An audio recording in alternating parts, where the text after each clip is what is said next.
говорю, ну, давай папе давать, мама боится, она говорит, с врачами посоветоваться. Я говорю, ну, я с врачами советоваться не буду, потому что сразу запрет поставят, естественно, нельзя давать, да, и начнут контролировать.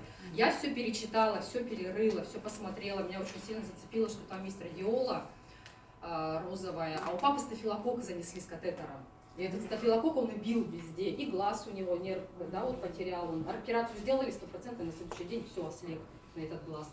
Может быть, даже и стафилококк, врачи говорят, и вот вдруг также у него было влияние, на самом деле, геморрагический инсульт.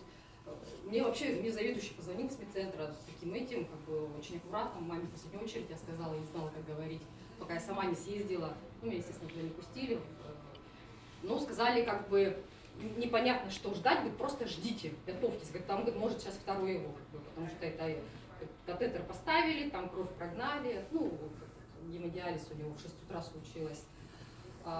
И не сразу, как вот где-то через месяц, да, потому что все равно как бы вот эти сомнения они давали, но когда вот у него вроде бы пошел прогресс, а потом вот он перестал есть у нас тогда. А если человек вот питание не получает, он умирает, он даже обычную еду не ел, он просто пил, и вот он слег, ему поставили уже трубку врачи насильно, да, вот это питание медицинское начали давать.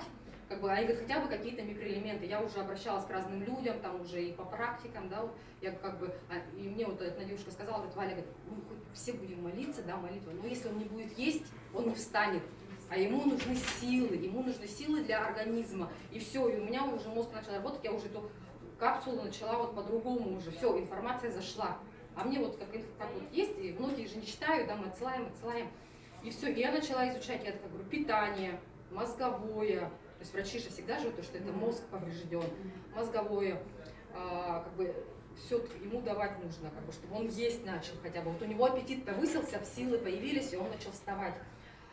При этом, как он начал пить, это же тоже проблема ему давать. Он же видит, что таблетки дают, он такой, это что?